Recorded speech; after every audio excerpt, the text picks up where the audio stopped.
Thank you. Mr. Grindley. Thank you. Excuse me. My name is William Grindley. I come from Silicon Valley, and for full disclosure, I'm a 52-year card-carrying, bleeding heart, knee-jerk liberal. All right? But this project is badly conceived, badly managed, and will be a disaster. My colleague Bill Warren and I have spent the last 6 years, we've written 42 publicly available reports, and a lot more that aren't, on why the finances don't work. This is my 10th time in front of the legislature, my 61st trip to Sacramento. I will take my 9th trip to Washington in a month. Our former senator from absent Richard Gordon's district, Joe Simidian, often said, Mr. Grindley, get to the point and state your thesis. So here's my thesis. The authority continues to ignore facts about ridership, fares, costs in operating existing high-speed rail systems. It moves the goalpost on legal issues, lives in a fantasy land about private investment, uses illegal in the United States accounting to portray its train as profitable, and depends on political support from downstairs to continue. Before you are 6 observations in a paper of some 14 pages, plus 1.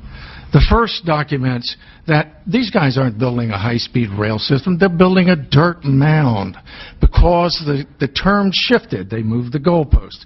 In 2014, after claiming there would be we'll build it and a concessionaire coming, they suddenly said, oh, the private sector is going to bring along investments in tracks, electrification, and signaling systems. Specifically now, in 2016, they say they want a design, build, finance, and maintain contracts.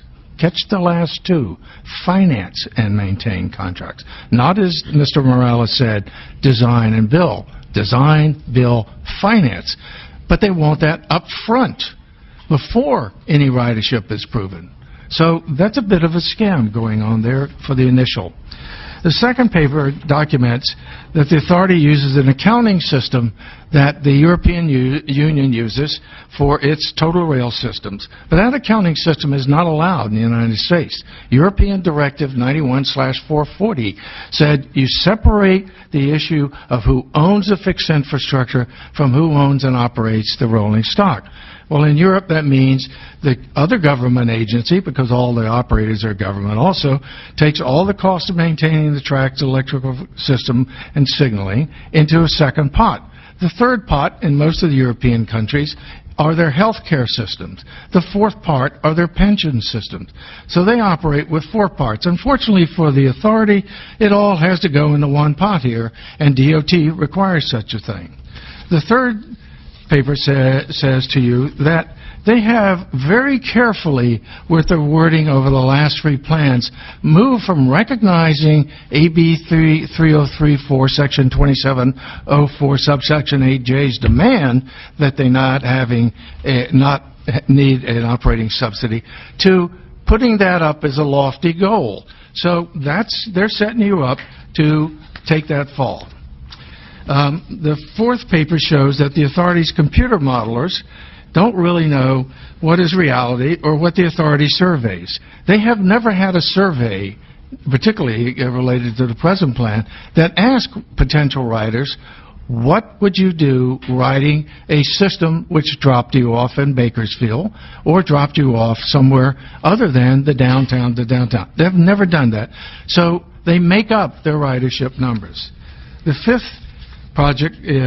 fifth paper addresses the issue that's already been addressed, which is a $63 one-way fare between Silicon Valley and San Jose. And the sixth paper in there, thank you, David. The sixth paper asks a very interesting question. A week or so ago, I'm presently 122 pages into a critique of their plan. I asked myself, where is Oakland? Because the legislation says, and I can quote it for you, or you don't want it, the high-speed system, rail train system to be constructed pursuant to this chapter shall be designed to achieve the following characteristics. Oakland to Los Angeles Union Station in 2 hours and 40 minutes. There is no mention of Oakland in the 2016 plan or the 2014 plan. So, let me get in closing. I once again ask you, please stop this Frankenstein. Nero downstairs may be looking for a legacy, right? But you can't kick the can down this road. You're going to take the rap while he fiddles.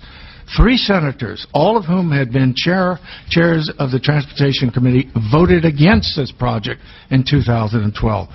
Senator Simitian said this is the wrong project in the wrong place at the wrong time. Get brave. Don't let the puppeteer pull your strings anymore. Thank you.